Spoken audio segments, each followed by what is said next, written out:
national headlines. Amber's case came to light through the reporting of journalist Kavitha Sarana with ProPublica. And so listen to her story.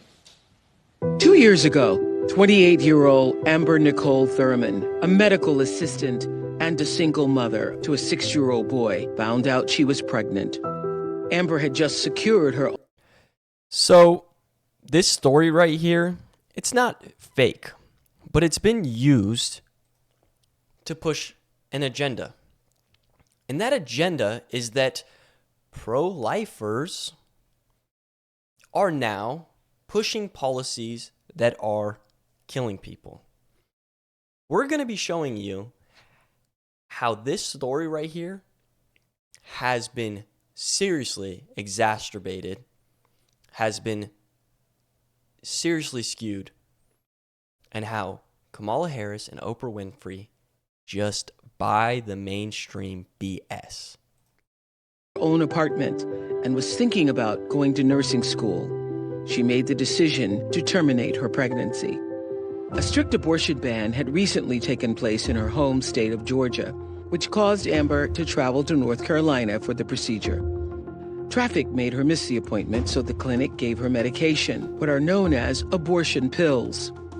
Once back home, Amber experienced profuse bleeding, vomiting, severe pain. She eventually passed out. Her boyfriend called for an ambulance. At the Georgia hospital, Amber's condition deteriorated quickly.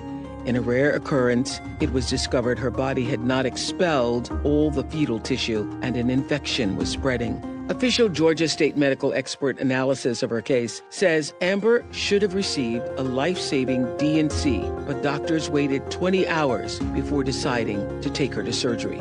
Amber's blood pressure had taken a dive. Her organs had started failing.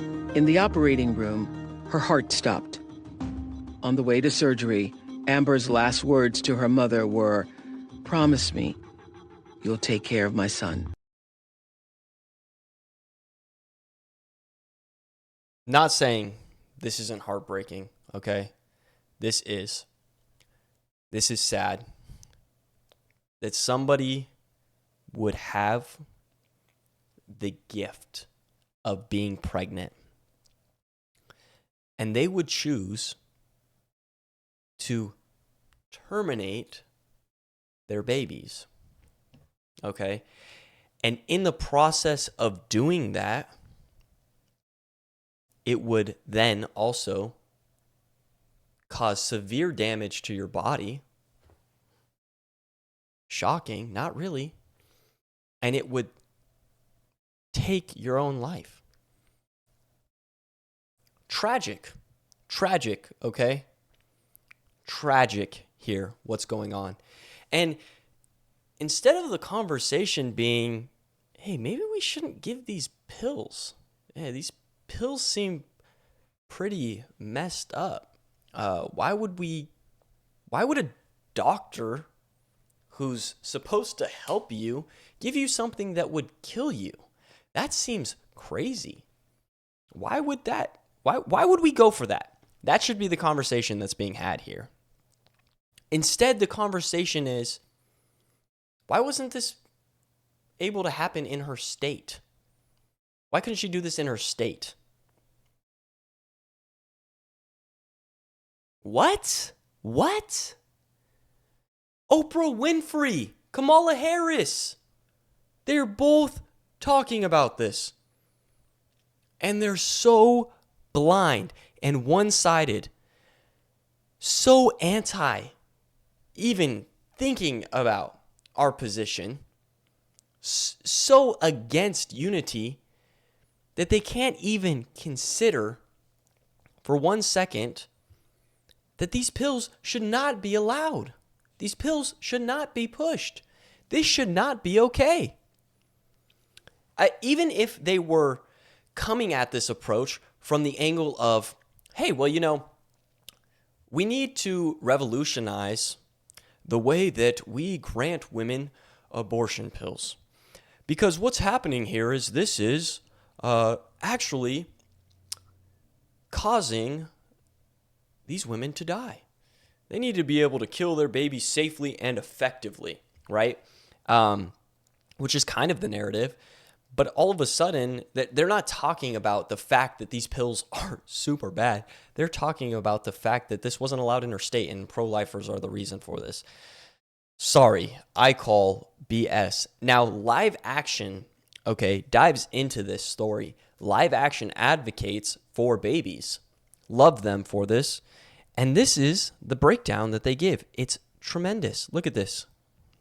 There's an article from ProPublica going around right now that you're probably seeing every abortion supporter that you know sharing online. A 28-year-old who was going to go to nursing school has this outcome? It's about a single mom named Amber Thurman who, according to this article, was killed directly because of Georgia's pro-life laws. Amber Thurman found out she was pregnant with twins in June of 2022, which was after Roe v. Wade fell. Georgia's heartbeat bill had gone into effect, banning abortion at 6 weeks. So she traveled to North Carolina and obtained the pills legally there. Amber took the first pill at the North Carolina abortion facility and then drove 4 hours home. She took the second pill the next day at home as she was instructed, aborting her twins at 9 weeks. It's reported that she began experiencing complications from the pill immediately, but 4 days after taking the pill, she began vomiting blood and she passed out at her house. When she was finally taken to the hospital, it was determined that she was experiencing sepsis. The standard treatment for sepsis is to start antibiotics and then remove the source of the infection, which in Amber's case would have been her dead twins or the rest of the pregnancy tissue that she had not passed. The OBGYN noted the possibility of doing a DNC the next day, but that didn't happen. Instead of performing a DNC for the obvious emergency situation that this was, doctors waited. By the time they got her to the operating room, she was already an organ failure. She didn't survive the hysterectomy that they attempted to perform to save her life. The reason abortion activists everywhere are sharing this ProPublica article is because it directly blames Georgia's laws for Amber's death. ProPublica leaves out some very important points, though, that I think you should probably know about. First of all, DNCs are not illegal in Georgia unless they're being used to intentionally kill a child in the womb. Amber's babies were already dead from the abortion pill. A DNC would have been entirely legal in this case because pro-life laws only aim to stop alive babies from being killed. They don't.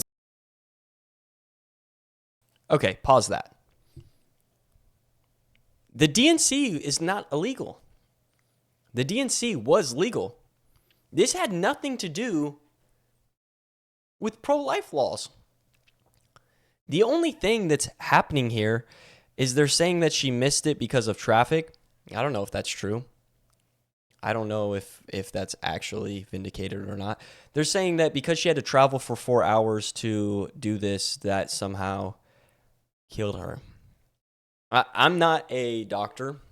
I'm a business owner and a YouTuber. So take everything I say with a grain of salt. And YouTube wants me to tell you guys that, by the way. But it seems like the doctors were just too slow.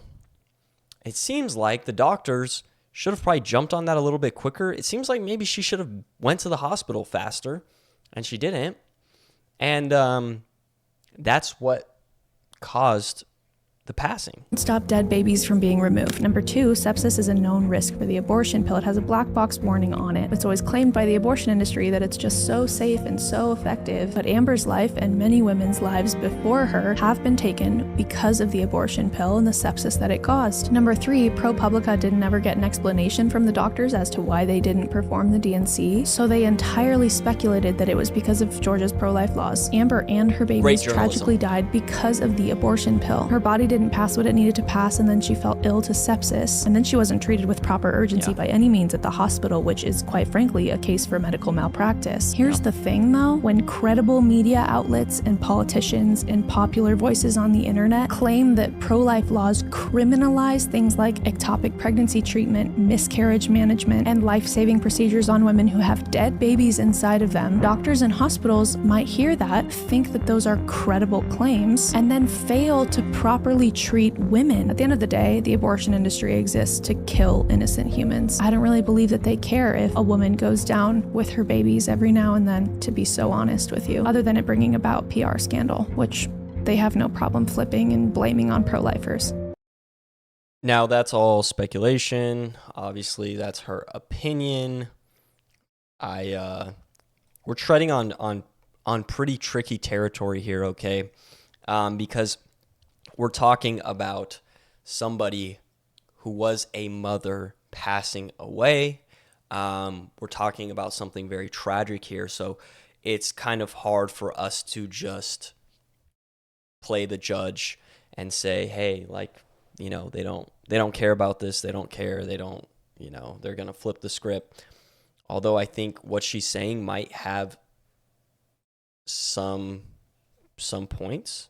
I want to counter signal that a little bit with YouTube policy guidelines.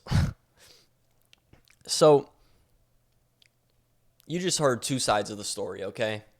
You tell me what you think in the comments down below. You tell me what you think about this story. You tell me if you think that this is the newest form of propaganda used to push in Kamala Harris, who is going to do nothing about abortion, honestly. Unless she packs the Supreme Court, she can't overturn it. It came back to states' rights. Still legal in some states, illegal in others. So, what do you guys think? I'm curious. I'll see you in the next one. God bless.